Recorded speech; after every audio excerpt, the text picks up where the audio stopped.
Welcome to The General and the Journalist, a podcast from the Times and the Sunday Times about how the old order's shifting and conflict is on the rise.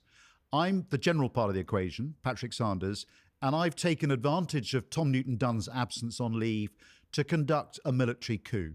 So this week, welcome to The General and the Major General, as I'm joined by James Cowan, a fellow soldier, an old friend, who is also the CEO of the Halo Trust, a charity which clears the debris of war. James, welcome, and thank you for agreeing to come on. Well, thank you, Patrick. I'm sorry to be the substitute for Tom. No, I think you'll be much better. So it's almost 4 years since the Taliban seized control of Kabul, and I wanted to take this episode to reflect both on the 2021 evacuation, but also on the legacy of British involvement in Afghanistan. And you're the ideal person to discuss this with, James, because you've just returned from Afghanistan with your charity, the Halo Trust. But also, of course, you've had a very long and distinguished career in the British Army, commanding on some of the most difficult combat operations of the post-9/11 period, including earning a DSO, Distinguished Service Order, for leadership under fire, heading up the MOD's contribution to counter-terrorism, and of course culminating in command of the UK's warfighting division, the mighty 3rd Division, which you handed over to me. But of particular relevance to our discussion, you commanded Task Force Helmand between 2009 and 2010, leading troops in the deadliest part of Afghanistan during the deadliest phase of the conflict. So you've got this unique insight into how the country has changed since then, and also, I guess, what we could learn from the conflict. And you and I had a chat a few weeks ago after we got back and about what you saw on Helmand on your recent trip. And to be honest, I was absolutely riveted. I think any of us who served out there would have been. So I wanted our listeners to hear from you. And then a little later, we'll also touch on the recent news, of course, of the data leak, which released information about thousands of Afghans who work with British forces. And we will ask whether Britain's involvement in Afghanistan was frankly worth it. But shall we start with what you do now? And could you just tell me a little bit about the Halo Trust and what it does? Well, the Halo Trust has been going since 1988, and it was founded by quite an eccentric character called Colonel Colin Mitchell, Mad Mitch, you will know from Aden. Yeah. And he'd served in Italy in the war. He'd seen a number of his friends and comrades killed by landmines. He served in Korea where the same thing happened. And then he left the army after his little adventure in Aden, and he became a Conservative MP, but founded Halo in 1988 in Afghanistan. And from those small beginnings, it's grown to where we are today, which is 32 countries, 12,000 people. And we basically do three things. We destroy victim-operated devices, landmines, IEDs, cluster munitions. Yeah. We blow up bombs, often in urban areas such as Gaza. And we control small arms and stockpiles of ammunition in Latin America, West Africa, the Balkans. So we are essentially an organization that does three things: save life, restore livelihoods, and stabilize countries. It must be incredibly fulfilling. And of course, most people associate the Halo Trust, of course, with those images of Princess Diana walking through a minefield in Angola. And this month, Prince Harry followed in her footsteps. What's changed for the charity over those 30 years? I think that, I was in Angola only last week with Prince Harry, and it was very nice to have him there, and he's very, very committed to his mother's cause. I think what's changed is that whereas largely the charity was involved in post-conflict situations like Sri Lanka or Cambodia, now it is increasingly having to deal with live conflict. So Ukraine is being the obvious one, but Gaza being another.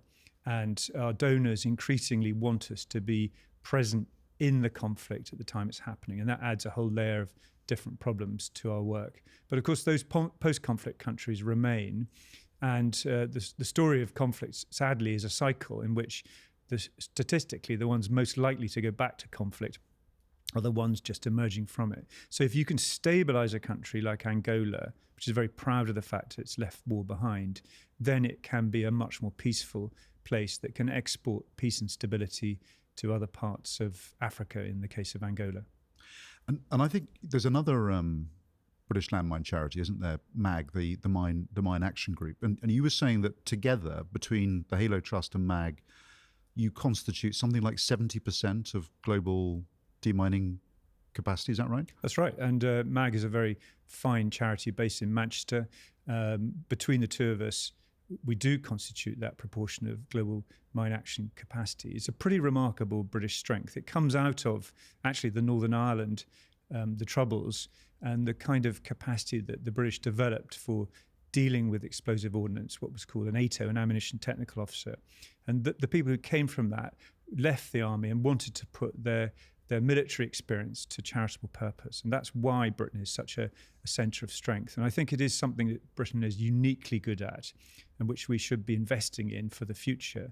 And I do think that when the FCDO comes to prioritise future spending, it ought to think first and foremost of the things that Britain excels at.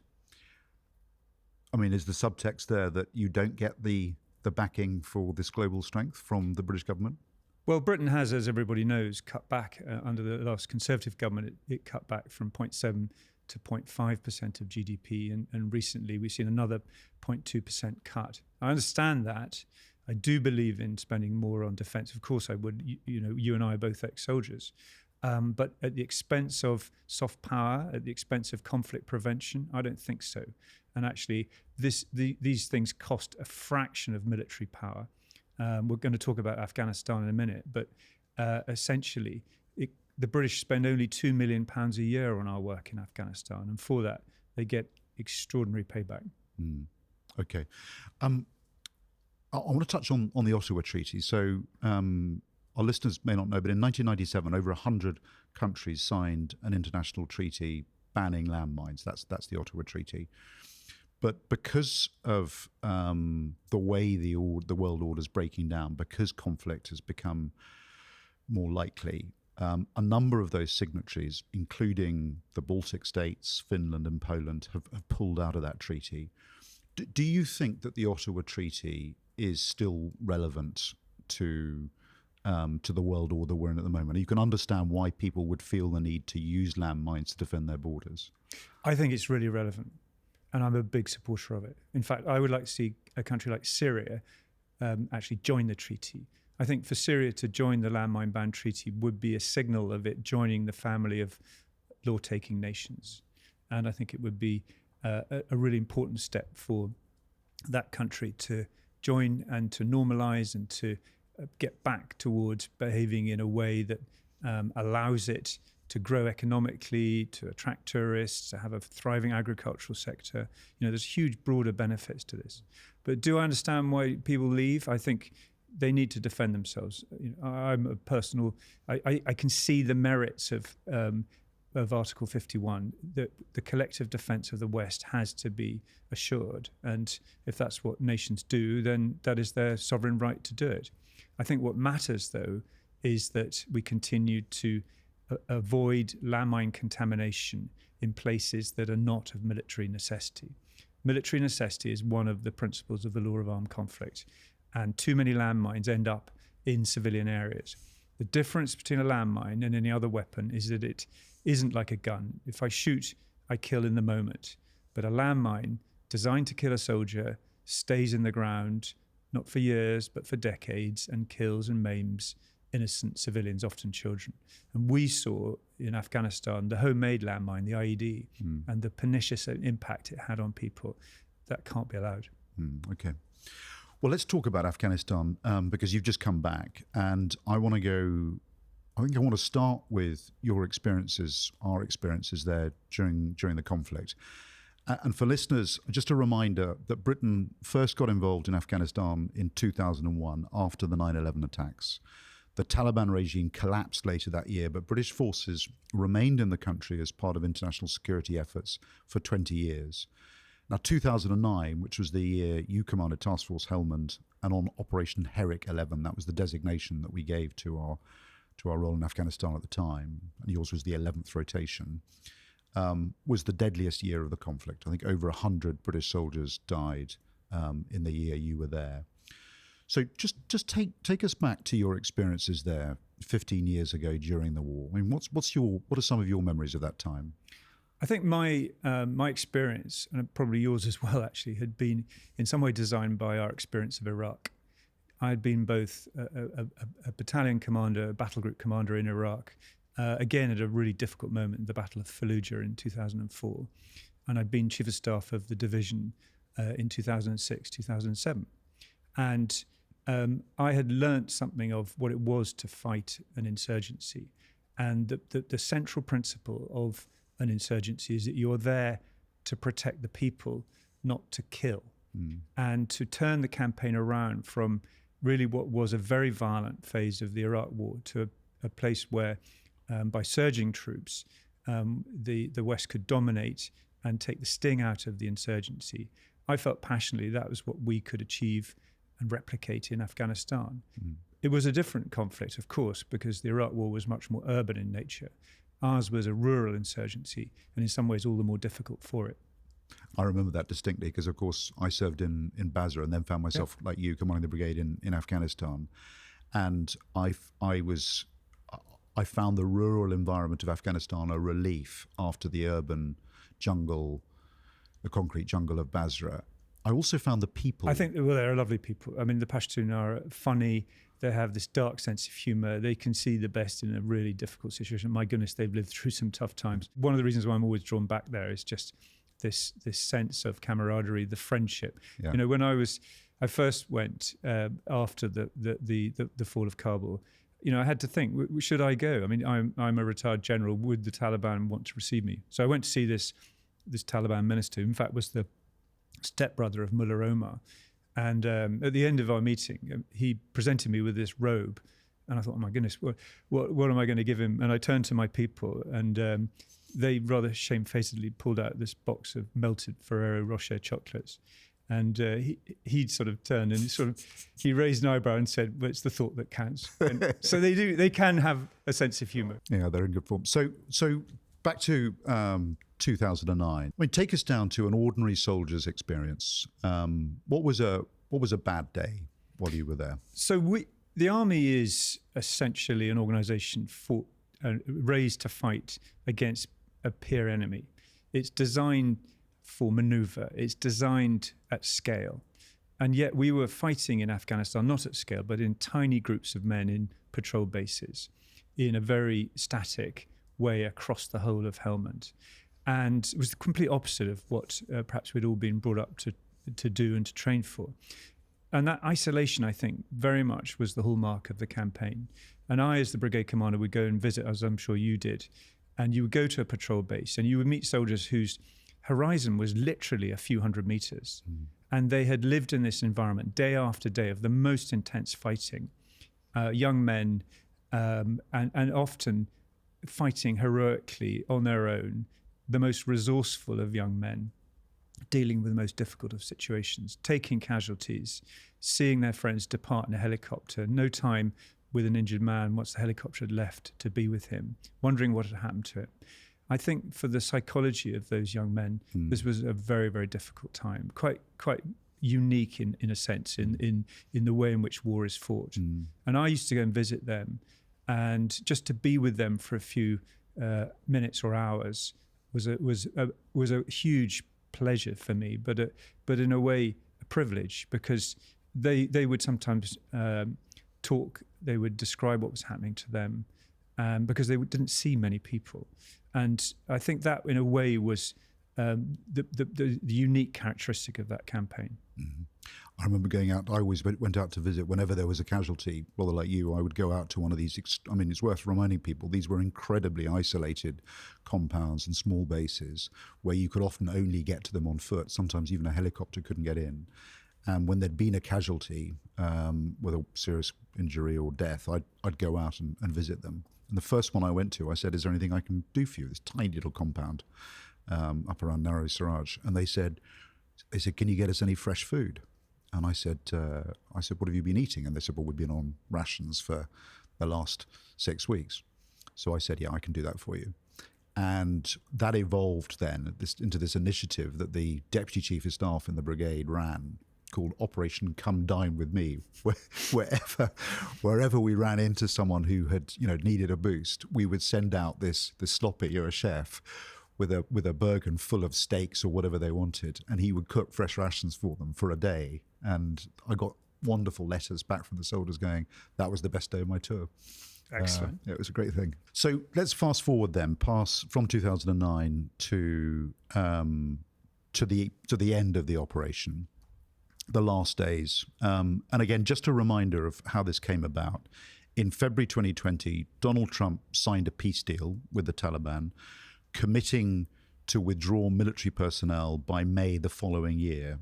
But when President Biden came to power, he pushed this deadline back by 4 months. But Taliban attacks began to intensify that spring. And as a result, US and UK and international forces evacuated en masse from July 2021. And of course, the following month, following a lightning offensive, the Taliban claimed control of Kabul. And all of us remember that, those difficult days of that August. By this stage, you were running the Halo Trust. What was it like from your perspective, that fall of Kabul? Well, Patrick, it's worth remembering we had 2,500 people on the ground still. And it's a huge operation that Halo's running. And in June of that year, we were attacked, but actually not by the Taliban. It was by ISIS. And in the single worst mass casualty event of my life, either as a soldier, ironically, or as a humanitarian, 12 of my people were murdered in one incident, but not by the Taliban, by ISIS. And in fact, the Taliban then... And just explain for listeners the difference. Well, the ISIS franchise in Afghanistan is called ISKP, the Islamic State in the Khorasan province. It is completely different from the Taliban. It is an international terrorist extremist organization. The Taliban, for all their faults, is essentially inwards-looking, conservative, and not actually dedicated to attempting to attack the West. Okay, so the days of the withdrawal. After you'd had that mass casualty. So we'd had this event, but what I think is really interesting is that the Taliban went after ISIS and hunted down the individuals who were responsible. Wow. And killed and captured them. Now, that was pretty horrific in its own right, but it was then put in the shade by what followed. And it was pretty obvious to me that Lashkar was going to fall. Kandahar fell soon after. And by the time they got to Kandahar, it was obvious what was going to take place. And I remember calling a board meeting with my trustees, many of whom have experience of Afghanistan. And we agreed unanimously that Halo would not try to evacuate. We couldn't. There were just too many people. And the safest thing to do was to go to ground. Tough decision. But on the other hand, our humanitarian responsibility is to the people of Afghanistan. And I'm very proud of the fact that we decided to go to ground, and whatever happened would happen. And we would come out of our homes and go back to work. And we did that literally 2 weeks after the evacuation operation. We were back at work doing what we do best, which is clearing IEDs, clearing landmines, clearing cluster munitions. Let's talk about the leak. This month, Afghanistan's been back on the front pages after it was revealed that the data of nearly 19,000 Afghans who'd worked with British soldiers in Afghanistan and had applied to resettle in the UK after the fall of Kabul had been inadvertently leaked as far back as 2022, along also with the identity of more than 100 British officials, including members of the Special Forces and the intelligence services. And it was kept secret, I think understandably, by a so-called super injunction. So my experiences of the leak were, first of all, being informed about a year after it became clear that the leak was done and being read into this super injunction. But at that stage, we were trying to work out how we could help the Afghans who were, of course, stuck in Afghanistan with this list out there, potentially on the internet, and how we could help them get out. And the only safe route out of Afghanistan at that point was into Pakistan. And there were facilitators that we were working with to get them out. But the problem was that at the time we were trying to get Afghans out of Afghanistan and into Pakistan, the Pakistani position was to send Afghans, all of the refugees they had, I think close to 1 million or 2 million of them, back into Afghanistan. So you had this sort of contraflow. And I had to go out and at a very high level of the Pakistani government, try to explain to them without compromising the super injunction that we really needed their help. And I'll be forever grateful actually to the Pakistanis, because they really did, they took us at our word and they helped get a lot of Afghans out. The problem with that, though, is that once we got the Afghans into Pakistan, they then had to live through a sort of purgatory, because we had this growing number of Afghans in Pakistan, particularly around Islamabad, who we couldn't get out to the UK because the political environment in the UK was such that they weren't prepared to bring in more refugees. So the Afghans who had worked with us, who had served with us, who had shed blood with us, were being treated in some respects in the same way as economic migrants coming from other parts of the world. And their existence in Pakistan was really difficult. They couldn't leave their flats. We had to bring them food. The children couldn't go to school. They couldn't get employment. And in some cases, that went on for months and even years. So it was an intensely frustrating experience for me to witness at the time. I think I know how you feel about it, but let me just put it to you. Do you think, first of all, the government was right to offer sanctuary to the Afghans that we worked with in Afghanistan? But more importantly, have we done enough by them? I think it's such a complicated question, and you can answer it many different levels. And it's worth just understanding the degree of anger that underlies this. The sense of anger in a democracy that information should be withheld, I think is easily countered.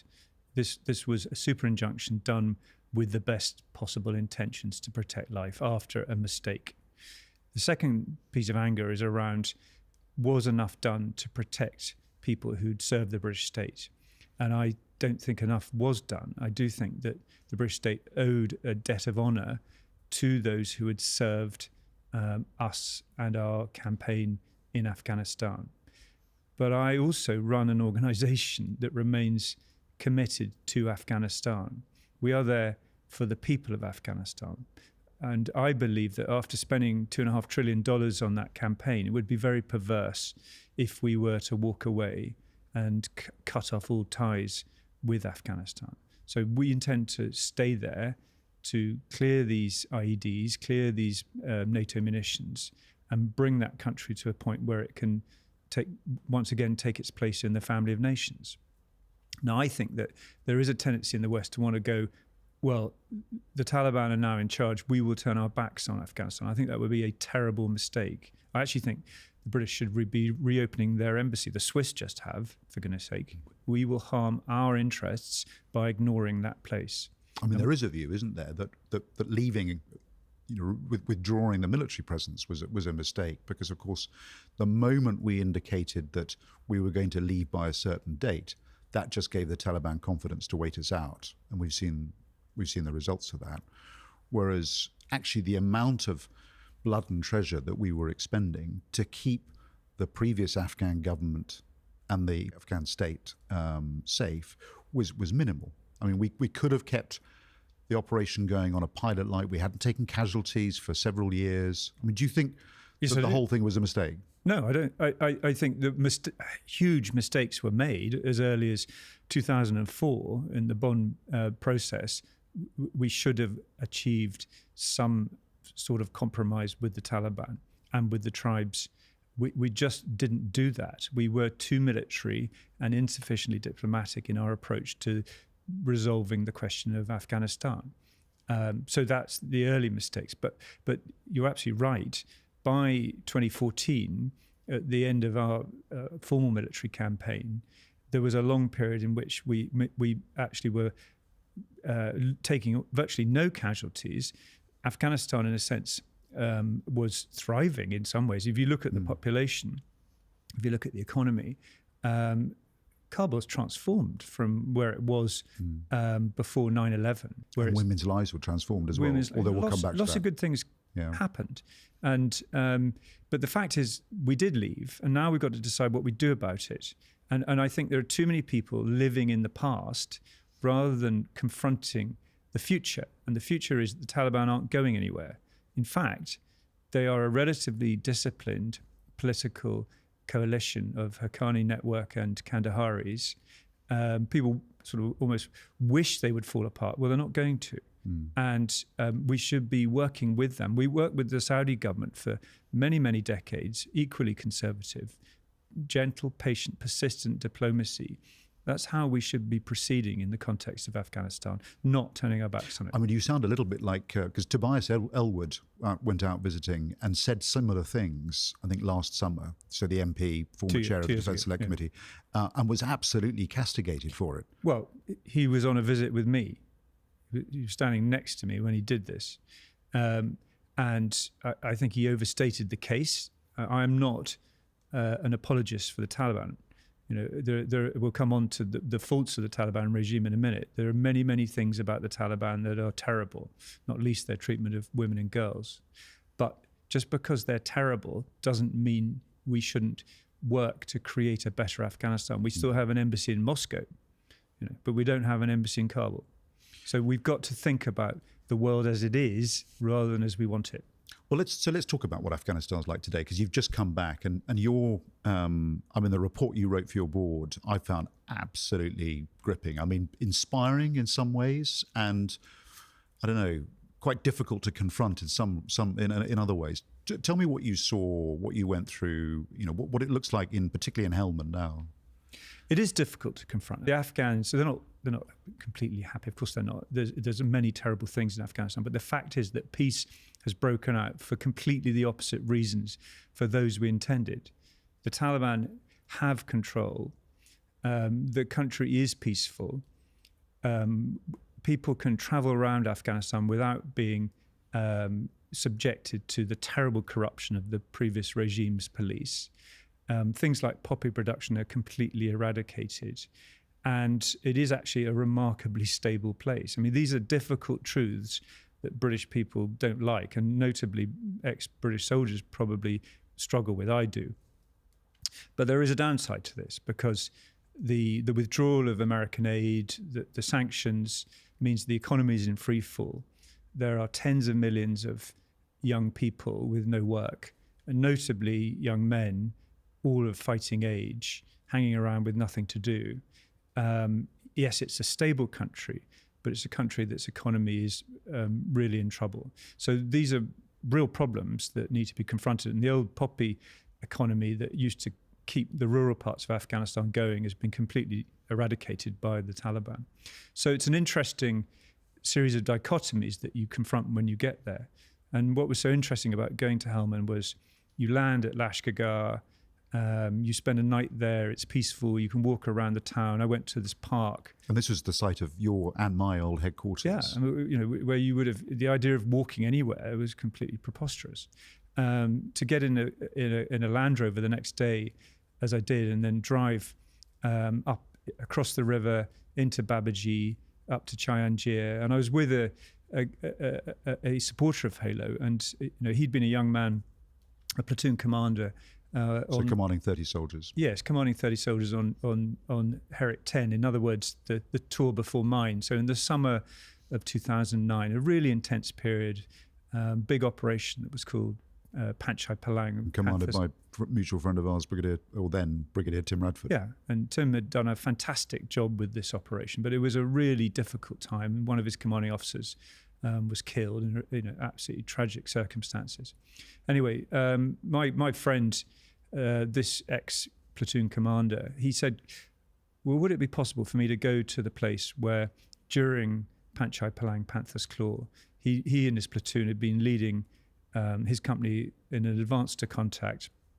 They'd arrived at this compound. They'd come under fire from the Taliban.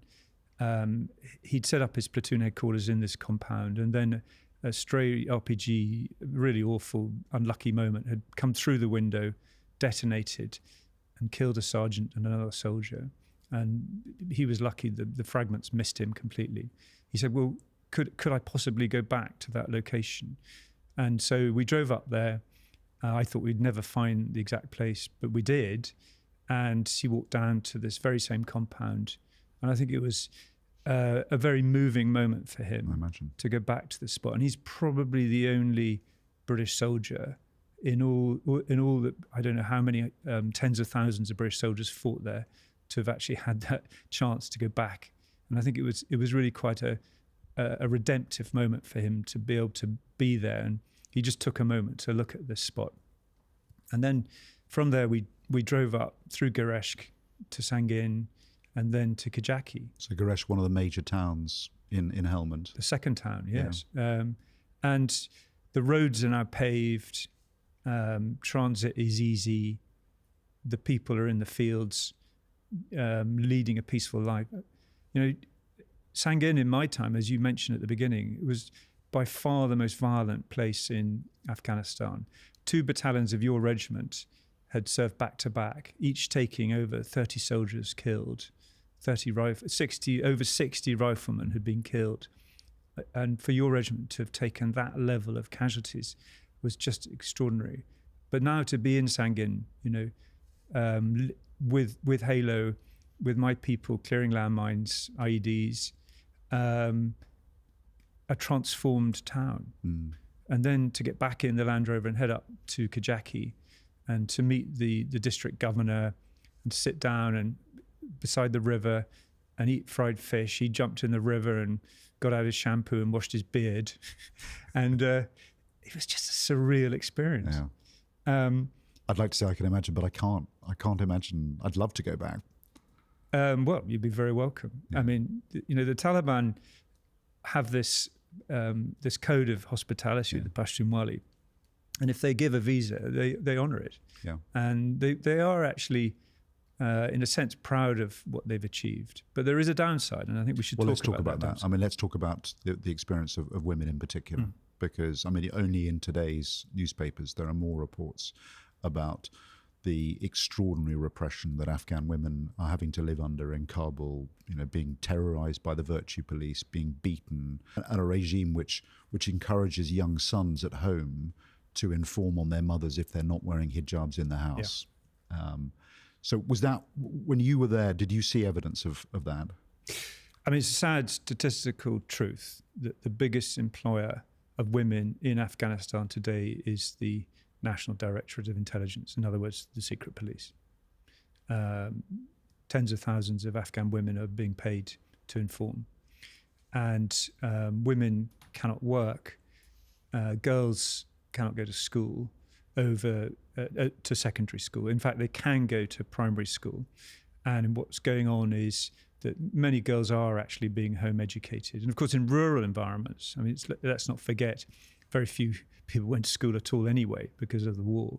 So it's not as if rural education has really changed markedly. It's really the urban location, particularly Kabul, where some very, very bright, capable girls are not being educated, and where women are being confined to their homes. And to really confront the rest of your life as a bright, educated woman with no possibility of meeting any of your potential is a singularly bleak prospect. And that is what is confronting half of the population of Afghanistan today. So how do we confront that then? Should we, as you were saying earlier on, should we engage and through engagement try to alter the ideology that the Taliban apply, or should we try to exert influence through punishment, through withdrawal? I think carrot and stick is what's needed, and I'm certainly not in favour of appeasement. I think that we ought to withhold things in order that we secure some change, but we should also engage. If you don't go to Afghanistan, you can't engage. Whenever I meet a Taliban governor or a Taliban minister, he will say to me, "We need more of your money. We need more jobs. I want you to employ people. We want you to create rural employment." And I will go, "Well, that's fine, but I don't have a magic money tree. Where do you think my money comes from? It comes from my donors, who are governments like Britain or Germany, and they will not fund this unless you change your ways." Now, I can make that point, and I will say that to any. I said it to the governor of Helmand when I saw him the other day, and he'll take it, because the truth is they are a coalition, and like all coalitions, they have a right wing, and their paranoia is that if they appear liberal or making too many concessions, they will see their young men peel off to ISIS, who will always be more to the right than they are. And so that is why they behave as they do. There are many people within the Taliban coalition who are very troubled by girls not going to school. And they know that Afghanistan is the only Muslim country in the world that doesn't allow girls to go to school. They know they're the only Muslim country in the world that doesn't allow women to work. They know it's wrong. They just can't act on it yet. And what we should be doing is engaging, reopening an embassy, having little victories. I mean, I'll give you an example. We now employ more women in Halo in Afghanistan than we did under the Republic. Now, we've done that by talking to them and saying, you want us to reach all communities? And they go, yes. And all communities includes all women? Yes. And men can't talk to women? No, men can't talk to women. Therefore, only women can talk to women? Yes. Therefore, you want us to employ women? So we have our rural engagement teams, our mixed gender. Yes, they have to have a man with them, but we are employing women with the approval of the Taliban. And we have achieved this through patient negotiation. That wouldn't happen if we weren't there. And we employ more women now than we did under the Republic. Okay. Let's sort of bring this to a conclusion. So you were talking earlier on around how difficult it was to confront the contrast between what you and I experienced when we were there, in your case in 2009, in mine in 2011, and the blood and the treasure that we expended, the emotion that we sunk in, the people that we left behind, versus what we see now, which is a state that is at least safer than it was then. As a former British soldier, as a former commander of Task Force Helmand, how does that make you feel? I have to process it like every other British soldier who served there. But I was a leader, and I have to ask myself, was I asking my soldiers to do something that was profoundly flawed? We talk about doing the right thing and doing things right. Was the Helmand campaign a triumph of doing things right rather than doing the right thing? It's a difficult one. I actually can answer that. I do think we try to do the right thing. We have delivered a very, very different country from pre-9/11 Afghanistan. It's never going to go back to the way it was. There are plenty of girls finding ways of getting educated at home who are undermining the system and who are extremely resourceful. The population of Afghanistan is vast. There are still women going to restaurants. I won't name who for their safety, but some young female doctors went for a girls' night out in a restaurant. The week I was there. It's not as if it's completely blanket terrible. Small changes can happen, and that is a result of what we did. And we can look ourselves in the mirror and actually be proud of what we delivered. And I hope as someone who goes back there, I can pass that message to British soldiers who served there and gave so much of their life, their blood, and their time to that country. I think that's a tremendous thing to have done. So I'm patron of a charity called the Afghan Veterans Community, which is designed to be the umbrella charity for all of us who served in Afghanistan. There's 175,000 of us, if you include the civil servants who were out there as well. And indeed, we also look after some Afghans who are now living in the UK.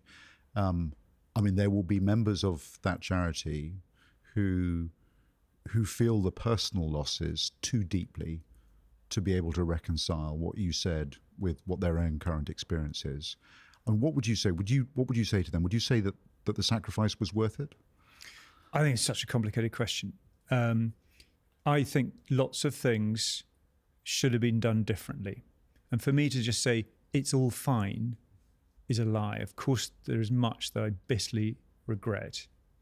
But the fact is, it is how it is today.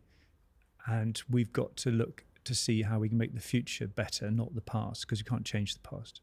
So I'm not trying to offer some Panglossian view of the world.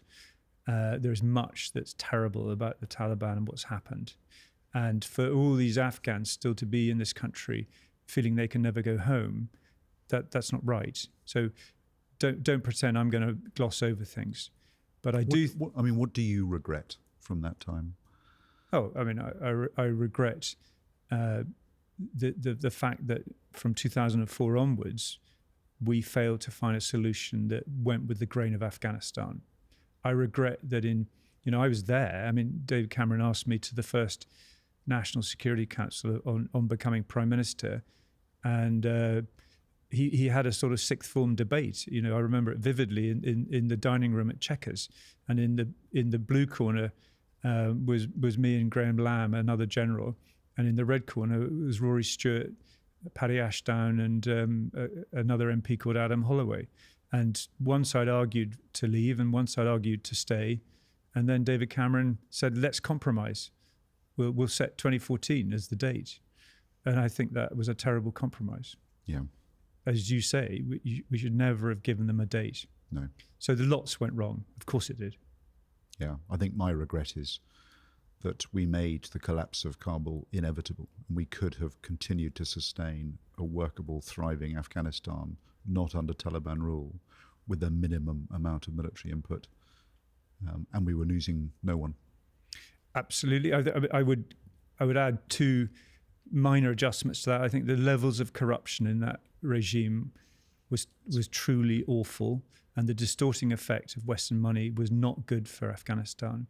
And the second thing is, you say not under Taliban rule. I do think that the Taliban as a movement had to have a place in government within a political compromise of a coalition, and not enough was done to achieve that compromise. Fascinating. Well, James, I really envy you for having gone back. There are, of all the operations that I've been deployed on around the world, there are some places I never want to go back to. I never want to go back to Crossmaglen in South Armagh, for example. But there is something about Afghanistan that has a special place in the hearts of us that served there, and the Afghan people. And I'm conflicted like you. I find this difficult to confront, but I am, on one level, at least glad that the people in Helmand are no longer suffering in the way that they were. And it's been brilliant that you've been able to sort of bring that witness to us. So, any final thoughts? No, just say thank you so much, Patrick, for letting me talk about something that is very complex, but I hope I've been able to give some clarity to such a difficult subject. Yeah. So, James, thank you for joining us. James, the CEO of the Halo Trust. The journalist part of the equation, Tom Newton-Dunn, will be back next week conducting, no doubt, a journalistic coup. In the meantime, if you've got any questions, you can email us at generalandjournalist@thetimes.co.uk. That's generalandjournalist@thetimes.co.uk. See you then.